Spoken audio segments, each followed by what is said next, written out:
don't think I need to say like that. Of course, no matter what I do, it needs to be, but at the same time, sorry, my ears are itchy.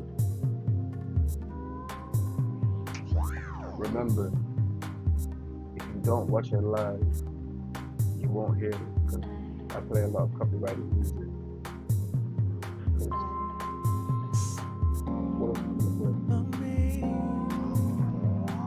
Seriously, what else is this?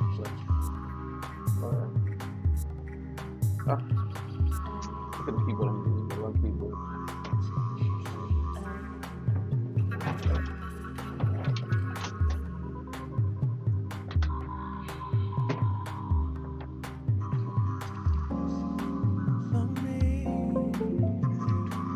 Kind of want to relate songs to feelings.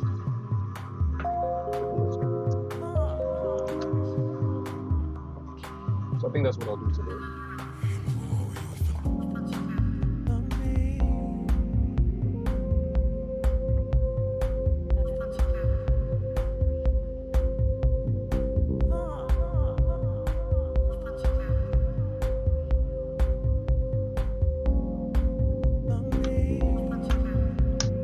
Okay, cool.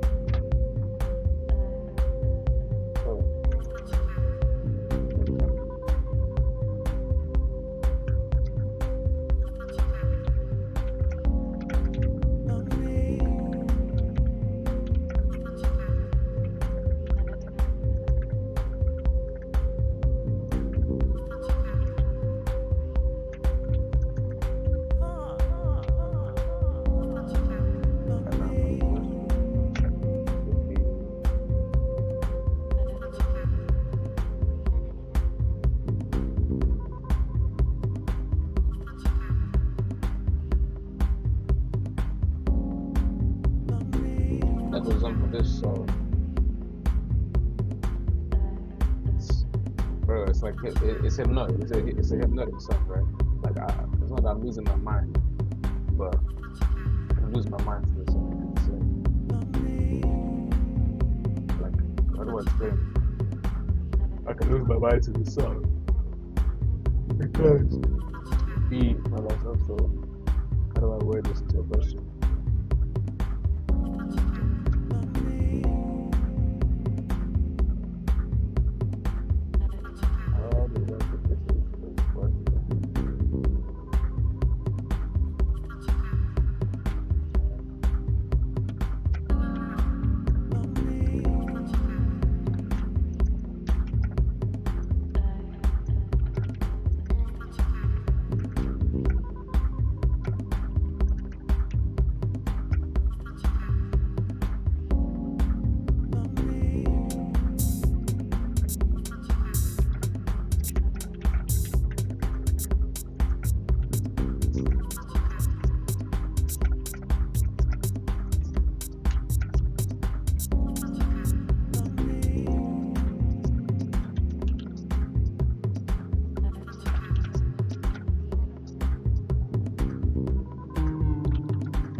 Stupid question. I don't do this before.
Hey yo, shout out to Marco Rarez or Marco Rares.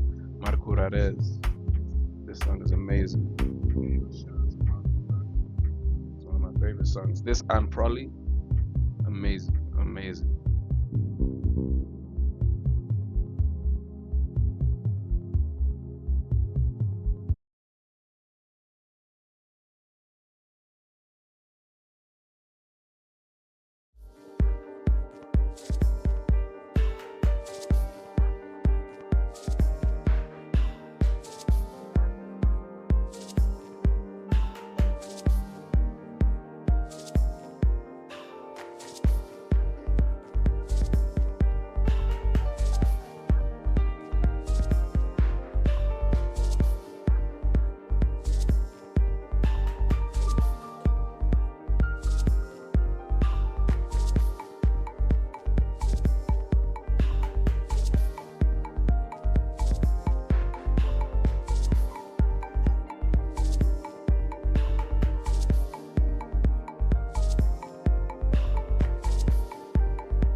How does sound and music, just vibrations in the air, move us so deeply?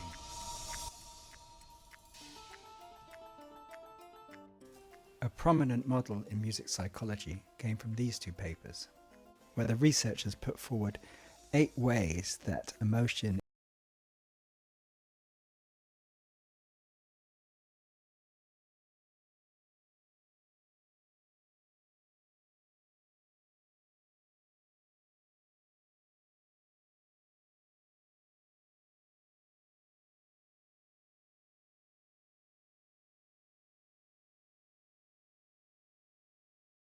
is elicited and conveyed in music. They suggest that these are the mechanisms by which music moves us, and it comes together in the illuminating but terrible acronym of BREC-VEMA. With the addition of one more, I find these really useful in understanding how music works for us, and also as a compositional tool. And a student, James Tate, found a far more appealing acronym, Everbeam X. We'll go through these one by one using examples that speak to me, but I encourage you to find examples that are meaningful to you, as well as directly engage with these in your own music writing. Episodic memory refers to a process where an emotion is induced in a listener because it's linked to a memory of a particular event in the listener's life. I have so many of these that as I started writing them, they just multiplied. They act like sonic beads on a thread of life, connecting important, quiet, dark moments. And we'll keep making these. Just last year, I purposefully put Radiohead's Daydreaming throughout my composition lectures. Played it in the last lecture, talking about how fleeting life is. And so a new episodic memory is born. Visual imagery refers to a process where an emotion is induced in the listener because it conjures up visual images, and those images reinforce an emotional state. This association from sound to visuals can be concrete, specific places, or abstract. For some reason, Britten's 4C interludes, Rachmaninoff's Isle of the Dead, and Goretzky's Symphony No. 3 are so deeply evocative of the sea that I can't listen to them without picturing it. It's just something about strings, woodwind, and phrases like waves. Emotional contagion is when the listener perceives the emotional expression of the music. Clear examples are in a singer's voice, but that spills over to instrumental performance, be it the vibrato of a synth lead or the scream of a guitar bend. It's almost like mind melding with the performer or the inherent compositional content. Rhythmic entrainment is a process where an emotion is evoked because we lock in with the external rhythm that we're hearing. It actually adjusts our physiological state, and it's hard to deny or resist the immediate impact of Tower of Power, Nina Simone's sumptuous time feel, the mesmeric lilt of the slow movement of Beethoven's 7th Symphony, or the delicious groove of Herbie Hancock and Stevie Wonder. B is for brainstem reflex, and is probably the most visceral and automatic of all these emotional mechanisms. It refers to a process where an emotion is induced because of the fundamental acoustical characteristics of the music: a sharp sound, a dissonance, a low rumble. I get this with the insistent wood block in John Adams' Short Ride in a Fast Machine.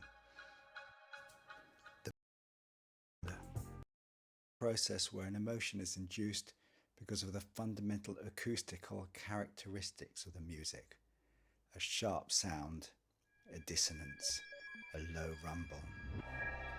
I get this with the insistent wood block in John Adams' Short Ride in a Fast Machine, the building feedback at the beginning of Hendrix's Foxy Lady, the stabbed polychords of Rite of Spring, or the deep foreboding sub-bass in John Hopkins' otherwise lyrical Emerald and Stone. Brainstem reflex represents sound in perhaps its most basic sense, which alerts our fight and flight responses. It can even bring us out of the music, such as the poignant, sharp cut-off at the end of George Hrab's Small Comfort.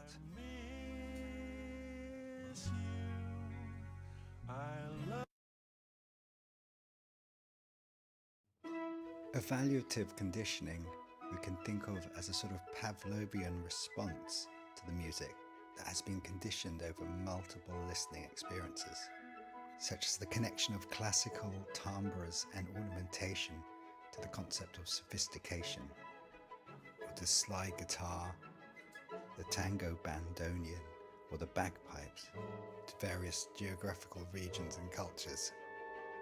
It includes stylistic and thematic references, like certain chords and melodies to evoke romance or humour, and is a complex, ever-evolving web of references.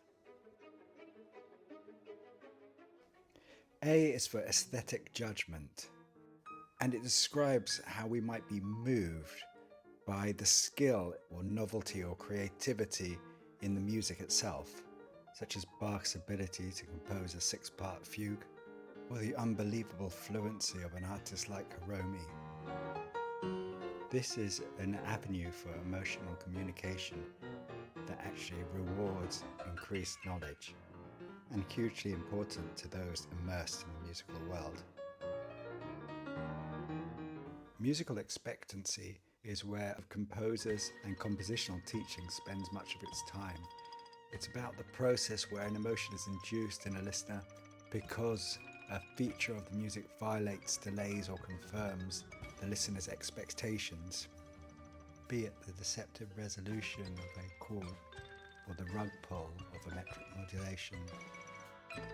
I really recommend Huron's book, Sweet Anticipation, if you are at all interested in the science behind this fundamental means of musical expression. To these 8, I suggest we add one more, extra musical content, which might simply be lyrics, piece titles, or knowledge around and about the music that has an emotional impact, a sort of meta layer. If we know that what we're listening to was the last piece composed by a prisoner in a concentration camp, or that Alban Berg entwined his and his lover's names in the melody of the lyric suite, or Elgar's tributes to his friends in the Enigma variation, this adds another thread of emotional impact entwined with the 8 others. This emotional tapestry allows these 9 devices to combine in countless ways, supporting and reinforcing one emotional state, or more importantly perhaps contradicting each other, which is why music is so complex and beautiful and indescribable.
So right now I'm in the midst of figuring out how I'm gonna write this all down. Because obviously I know what I'm gonna write. As of right now, I know what I'm gonna use. But it's just in the manner that I'm gonna use it in. Now this video put me on top of that for this model here. But obviously the guy he changed it, this Professor Milton Mercamidis, he changed obviously it was Breckbema by the originator Patrick Schuslin. And now with this he changed it to Everbeam X actually, so which is funny. So 1, 2, 3, 4.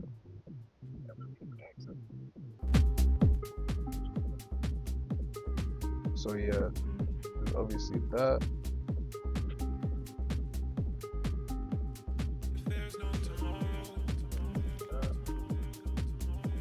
1, 2, 3, 4, 5. Yeah, so there is 9. So what I'm gonna do is I'm gonna go through this video again, and I'll obviously have to define what the fucking model is anyway, because he just added one more extra number.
So I'm gonna pick one of.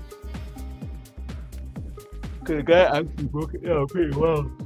Cause I was looking at this shit, I was like, yo, what the fuck? What the fuck am I looking at? He broke it down pretty well. Why is this shit?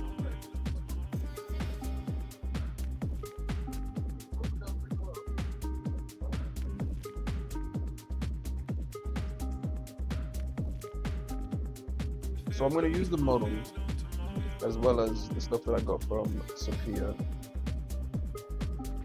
She gave me quite a bit of stuff. And I need to link it back to the question. I need to figure out what my actual question is going to be.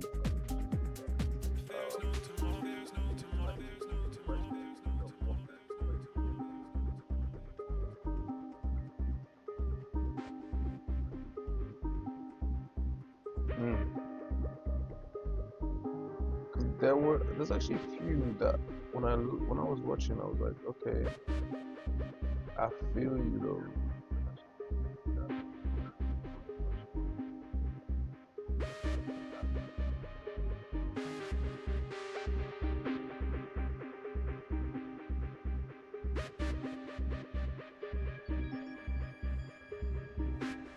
How does sound and music, just vibrations in the air, move us so deeply?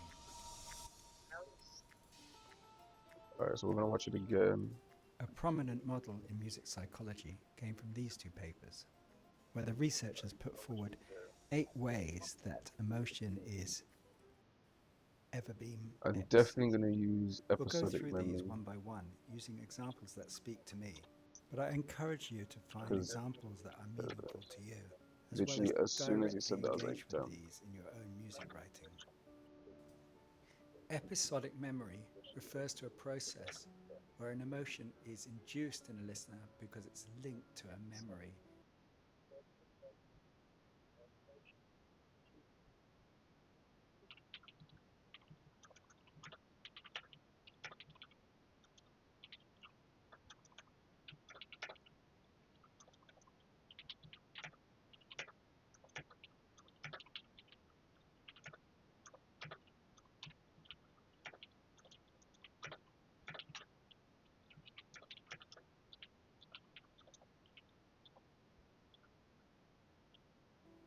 particular event in the listener's life.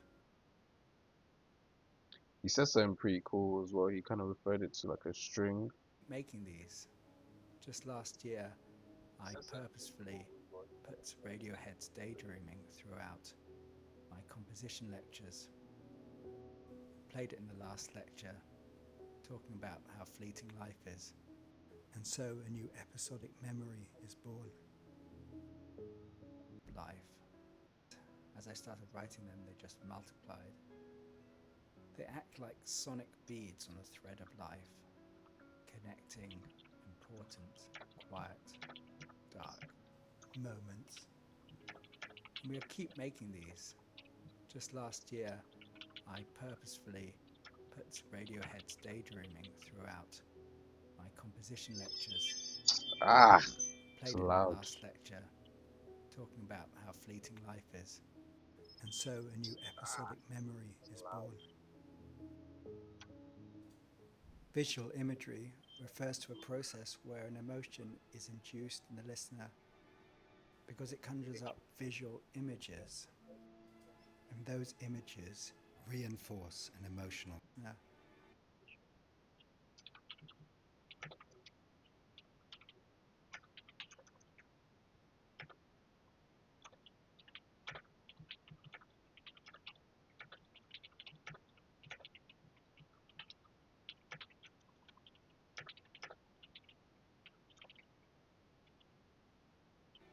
Because it conjures up visual images, and those images reinforce an emotional state. This association from sound to visuals can be concrete, specific places, or abstract.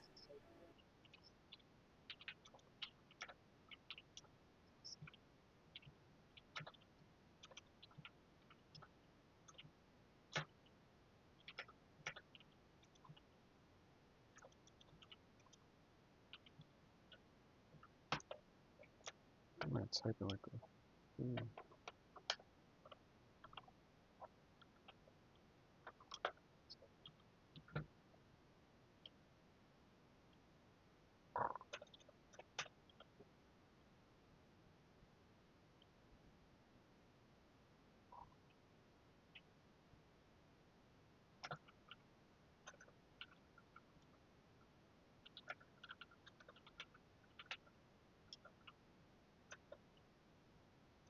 For some reason, Britain's 4C interludes, Rachmaninoff's Isle of the Dead, and Goretzky's Symphony No. 3 are so deeply evocative of the sea that I can't listen to them without picturing it. It's just something about strings, woodwind, and phrases like waves. Emotional contagion is when the listener perceives the emotional expression of the music.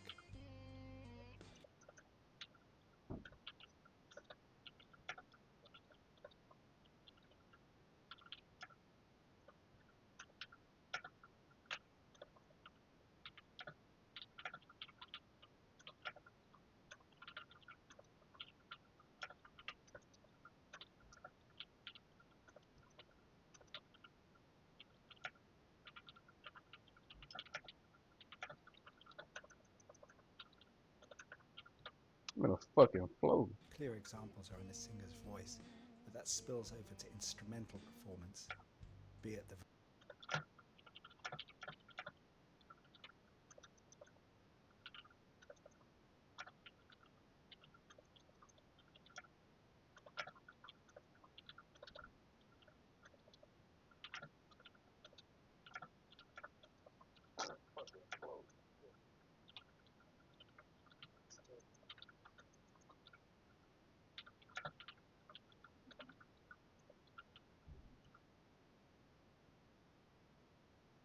Hmm.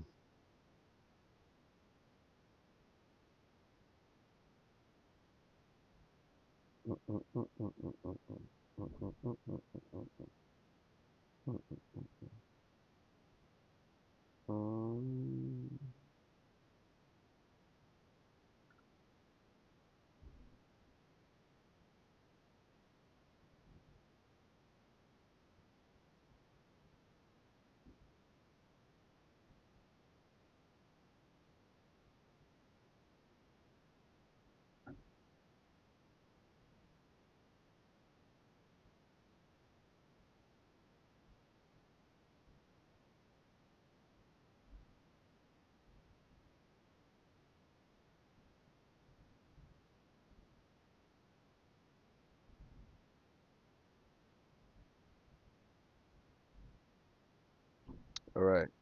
I just looked at my page, and I'm looking at the time. It's 2:32. It's 5 minutes to have been an hour.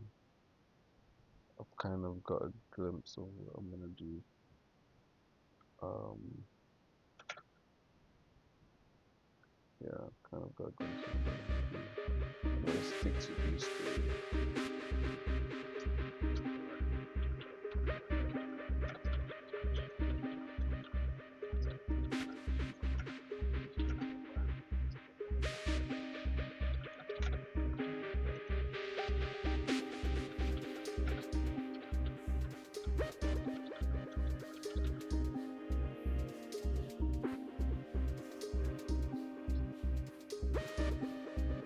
Gambinian?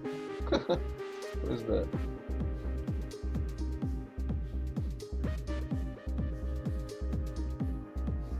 Alright, so I'm gonna go ahead and find some more about uh, Mr. Patrick.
Getting distracted.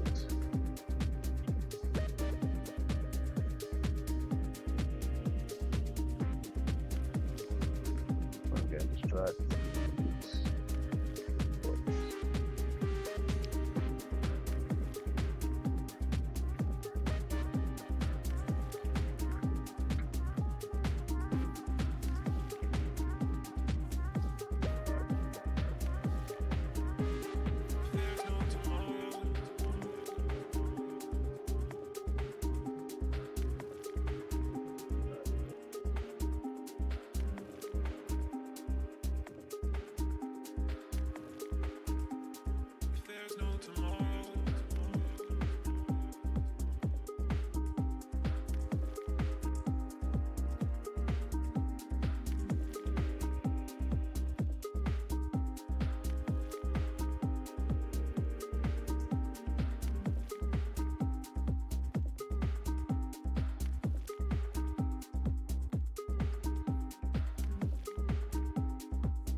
Alright, I'm gonna finish this off.